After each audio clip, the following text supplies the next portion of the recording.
मधुबन के बाबा, मधुबन के बाबा मुरली वाले, आपका क्या कहना, आपका क्या कहना। ओम शांति। आज 6 दिसंबर 2025 के साकार मधुर महावाक्य हैं। आज मीठे मीठे बाप दादा बोले, मीठे बच्चे, यह शरीर रूपी खिलौना आत्मा रूपी चैतन्य चाबी से चलता है। तुम अपने को आत्मा निश्चय करो तो निर्भय बन जाएंगे। बाबा ने कहा, मीठे बच्चे, यह शरीर रूपी खिलौना आत्मा रूपी चैतन्य चाबी से चलता है। तुम अपने को आत्मा निश्चय करो तो निर्भय बन जाएंगे। बाबा ने आज प्रश्न पूछा कि आत्मा शरीर के साथ खेल खेलते नीचे आई है, इसके लिए उसको कौन सा नाम देंगे? तो उत्तर में बाबा समझाते हैं, कठपुतली। जैसे ड्रामा में कठपुतलियों का खेल दिखाते हैं, वैसे तुम आत्माएं कठपुतली की तरह 5000 वर्ष में खेल खेलते नीचे पहुंच गई हो। बाप आए हैं तुम कठपुतलियों को ऊपर चढ़ने का रास्ता बताने। अब तुम श्रीमत की चाबी लगाओ तो ऊपर चले जाएंगे। मुरली का गीत है, महफिल में जल उठी क्षमा परवाने के लिए। ओम शांति। रूहानी बाप रूहानी बच्चों को श्रीमत देते हैं कि कभी कोई की चलन अच्छी नहीं होती तो माँ बाप कहते हैं तुमको शल ईश्वर मत देवे। बेचारों को ये पता ही नहीं कि ईश्वर सचमुच मत देते हैं। अभी तुम बच्चों को ईश्वरीय मत मिल रही है, अर्थात रूहानी बाप बच्चों को श्रेष्ठ मत दे रहे हैं श्रेष्ठ बनने के लिए। अभी तुम समझते हो हम श्रेष्ठ ते श्रेष्ठ बन रहे हैं। बाप हमको कितनी ऊंच मत दे रहे हैं।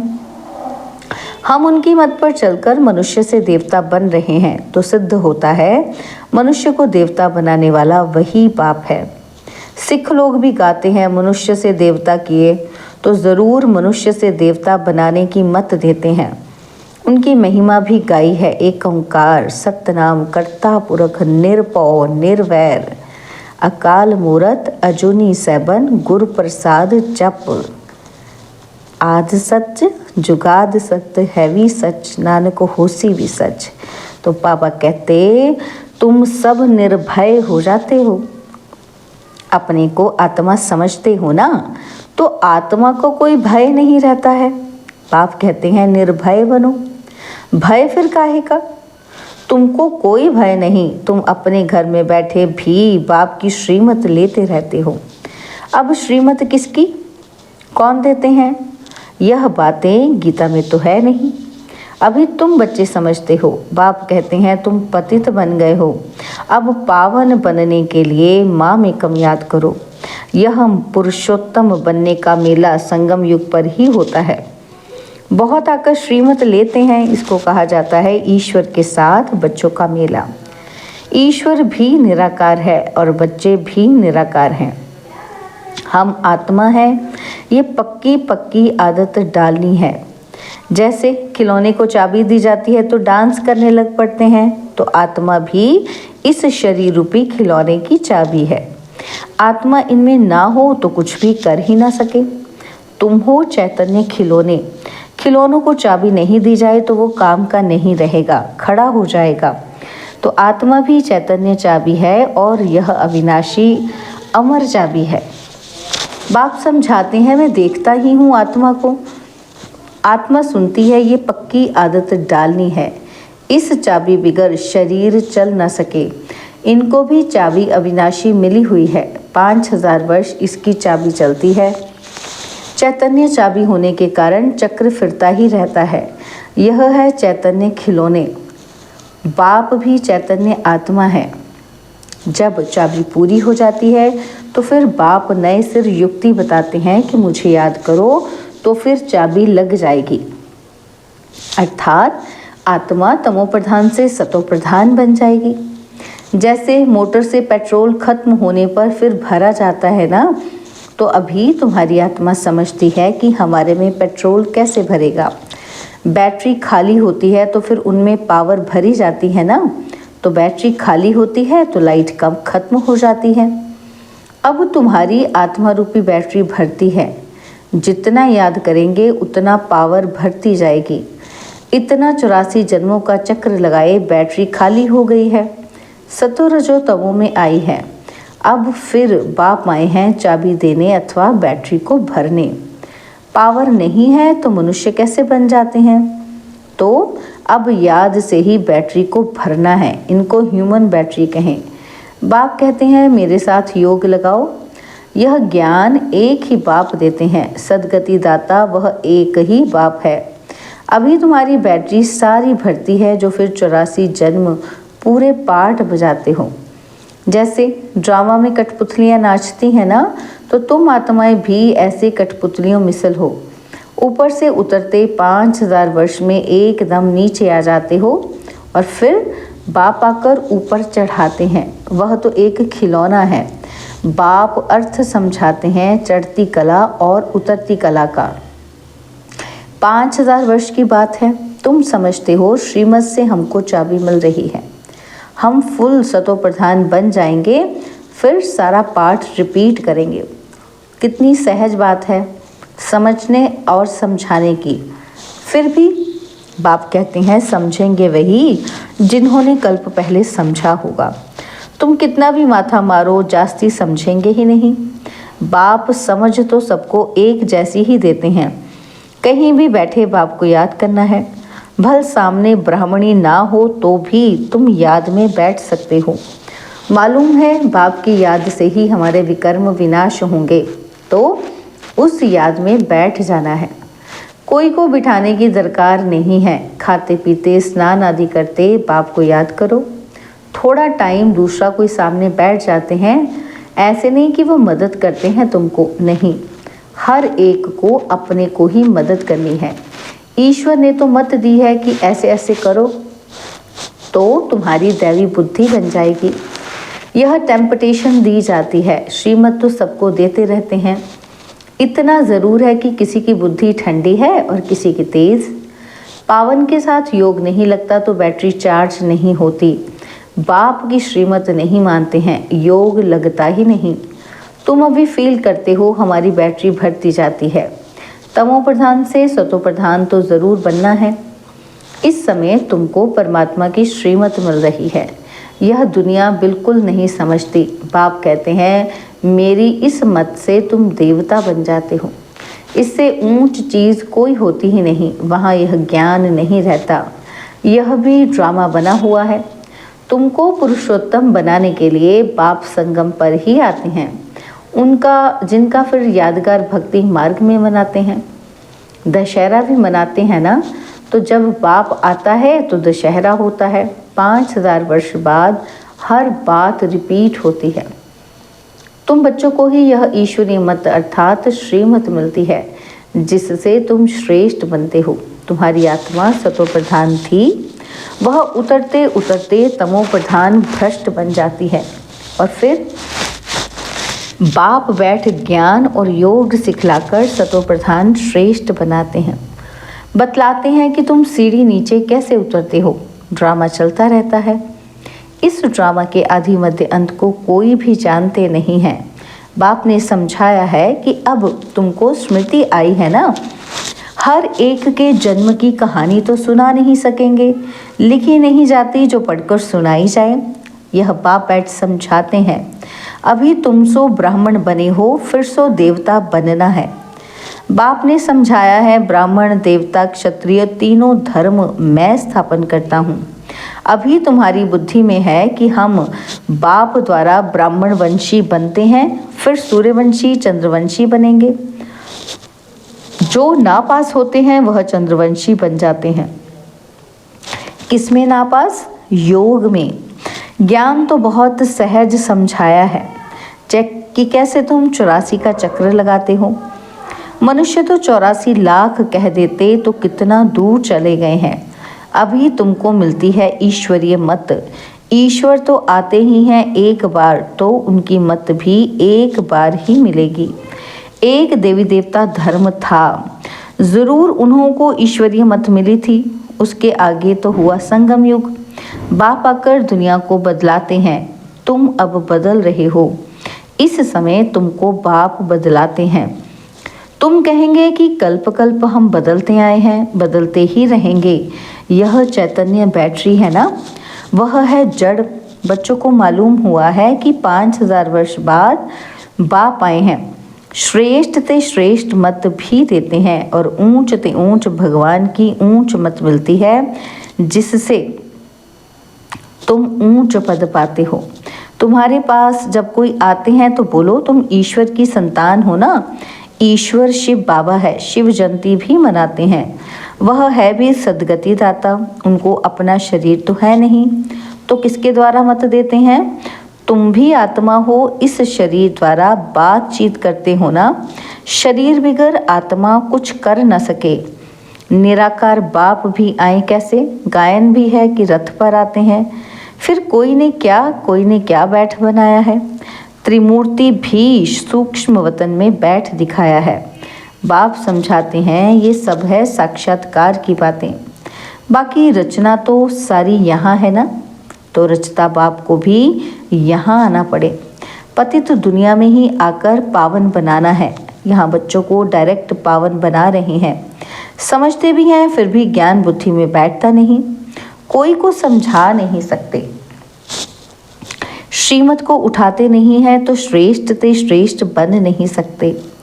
जो समझते ही नहीं वो क्या पद पाएंगे? जितना सर्विस करेंगे उतना ऊंच पद पाएंगे। बाप ने कहा है हड्डी हड्डी सर्विस में देनी है, ऑलराउंड सर्विस करनी है। बाप की सर्विस में हम हड्डी देने भी तैयार हैं। बहुत बच्चियां तड़पती रहती हैं सर्विस के लिए कि बाबा हमको छुड़ाओ, तो हम सर्विस में लग जाएं, जिससे बहुतों का कल्याण हो। सारी दुनिया तो जिस्मानी सेवा करती है, उससे तो सीढ़ी नीचे ही उतरते आते हो। अभी इस रूहानी सेवा से चढ़ती कला होती है। हर एक समझ सकते हैं कि ये फलाने हमसे जास्ती सर्विस करते हैं। सर्विसेबल अच्छी बच्चियां हैं तो सेंटर भी संभाल सकती हैं। क्लास में नंबरवार बैठते हैं, यहाँ तो नंबरवार नहीं बिठाते हैं, फंक हो जाएंगे। समझ तो सकते हैं ना। सर्विस नहीं करते तो ज़रूर पद भी कम हो जाएगा। पद नंबरवार बहुत है ना, तो परंतु वह है सुख धाम और यह है दुख धाम। वहाँ बीमारी आदि होती नहीं, बुद्धि से काम लेना पड़ता है। समझना चाहिए कि हम तो बहुत कम पद पा लेंगे, क्योंकि सर्विस तो करते ही नहीं है। सर्विस से ही पद मिल सकता है। अपनी जांच करनी चाहिए। हर एक अपनी अवस्था को जानते हैं। मम्मा पापा भी सर्विस करने आए हैं, अच्छे अच्छे बच्चे भी हैं, भल नौकरी में भी हैं। उनको कहा जाता है हाफ पे पर भी छुट्टी लेकर जाए, सर्विस करो, हर्जा नहीं है। जो बाप के दिल पर सुताउसी तख्त पर बैठते हैं, नंबरवार पुरुषार्थ अनुसार ऐसे ही विजय माला में आ जाते हैं। अर्पण भी होते हैं और सर्विस भी करते हैं। कोई तो भल अर्पण होते हैं, सर्विस नहीं करते, तो पद कम हो जाएगा ना। यह राजधानी स्थापन होती है श्रीमत से, ऐसा कभी सुना? अथवा पढ़ाई से राजाई स्थापन होती है, यह कभी सुना, कभी देखा? हाँ, दान पुण्य करने से राजा के घर में जन्म ले सकते हैं, बाकी पढ़ाई से राजाई पद पाएं ऐसा तो कभी सुना ही नहीं होगा। किसी को पता भी नहीं। बाप समझाते हैं कि तुमने ही पूरे 84 जन्म लिए हैं, तुमको अब ऊपर जाना है। बहुत इजी है, बहुत इजी। और तुम कल्प कल्प समझते हो नंबरवार पुरुषार्थ अनुसार। बाप याद प्यार भी नंबरवार पुरुषार्थ अनुसार देते हैं। बहुत याद प्यार उनको देंगे जो सर्विस में है। तो अपनी जांच करनी है कि मैं दिल पे चढ़ा हुआ हूँ, माला का दाना बन सकता हूँ। अनपढ़े ज़रूर पढ़े हुए के आगे भरी जोएंगे। बाप तो समझाते हैं बच्चे पुरुषार्थ करें, परंतु ड्रामा में पार्ट नहीं है तो फिर कितना भी माथा मारो चढ़ते ही नहीं। कोई ना कोई ग्रहचारी लग जाती है। देह अभिमान से ही फिर और विकार आते हैं। मुख्य कड़ी बीमारी देह अभिमान की है। सत्युग में देह अभिमान का नाम नहीं होगा, वहाँ तो है ही तुम्हारी प्रारब्ध। और यह यहाँ ही बाप समझाते हैं और कोई ऐसी श्रीमत देते नहीं कि अपने को आत्मा समझ मामेकम याद करो। यह मुख्य बात है। लिखना चाहिए कि निराकार भगवान कहते हैं मुझ एक को याद करो, अपने को आत्मा समझो, अपनी देह को भी याद नहीं करो। जैसे भक्ति में भी एक शिव की ही पूजा करते हो। अब ज्ञान भी सिर्फ मैं ही देता हूँ, बाकी सब है भक्ति। अव्यभिचारी ज्ञान एक ही शिव बाबा से तुमको मिलता है। यह ज्ञान सागर से रत्न निकलते हैं, उस सागर की बात नहीं। यह ज्ञान का सागर तुम बच्चों को ज्ञान रत्न देते हैं, जिससे तुम देवता बनते हो। शास्त्रों में तो क्या क्या लिख दिया है। सागर से देवता निकला, फिर रत्न दिया। यह ज्ञान सागर तुम बच्चों को रत्न देते हैं। तुम ज्ञान रत्न चुगते हो। आगे पत्थर चुगते थे तो पत्थर बुद्धि बन पड़े। अब रत्न चुगने से तुम पारस बुद्धि बन जाते हो, पारसनाथ बनते हो ना। तो यह पारसनाथ विश्व के मालिक थे। भक्ति मार्ग में तो अनेक नाम, अनेक चित्र बना रखे हैं। वास्तव में लक्ष्मी नारायण व पारसनाथ एक ही है। नेपाल में पशुपतिनाथ का मेला लगता है ना, तो वह भी पारसनाथ ही है। अच्छा, मीठे मीठे सिकिलदे बच्चों प्रति माता पिता बाप दादा का याद, प्यार और गुड मॉर्निंग। रूहानी बाप की रूहानी बच्चों को नमस्ते।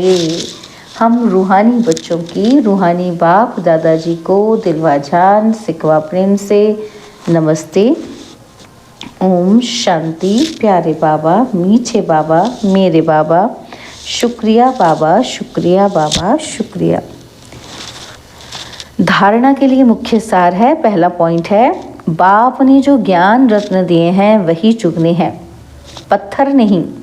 देह अभिमान की कड़ी बीमारी से स्वयं को बचाना है। अपनी बैटरी को फुल चार्ज करने के लिए पावर हाउस बाप से योग लगाना है। आत्म अभिमानी रहने का पुरुषार्थ करना है, निर्भय रहना है। बाबा ने वरदान दिया,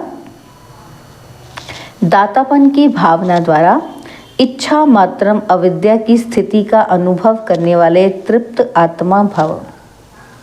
दातापन की भावना द्वारा इच्छा मात्रम अविद्या की स्थिति का अनुभव करने वाले तृप्त आत्मा भव।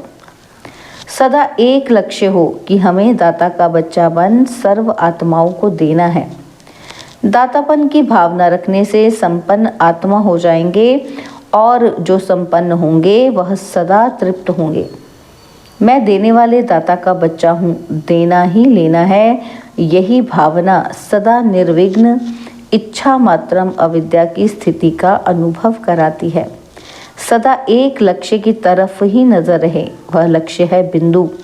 और कोई भी बातों के विस्तार को देखते हुए नहीं देखो, सुनते हुए भी नहीं सुनो। स्लोगन है, बुद्धि व स्थिति यदि कमजोर है तो उसका कारण है व्यर्थ संकल्प। बुद्धि व स्थिति यदि कमजोर है तो उसका कारण है व्यर्थ संकल्प। बाबा के अव्यक्त इशारे, अब संपन्न व कर्मातीत बनने की धुन लगाओ। उसके लिए बाबा कहते, कर्मातीत बनने के लिए कर्मों के हिसाब किताब से मुक्त बनो। सेवा में भी सेवा के बंधन में बंधने वाले सेवाधारी नहीं, बंधन मुक्त बन सेवा करो, अर्थात हद की रॉयल इच्छाओं से मुक्त बनो। जैसे देह का बंधन, देह के संबंध का बंधन, ऐसे सेवा में स्वार्थ यह भी बंधन कर्मातीत बनने में विघ्न डालता है। कर्मातीत बनना अर्थात इस रॉयल हिसाब किताब से भी मुक्त। अच्छा, ओम शांति।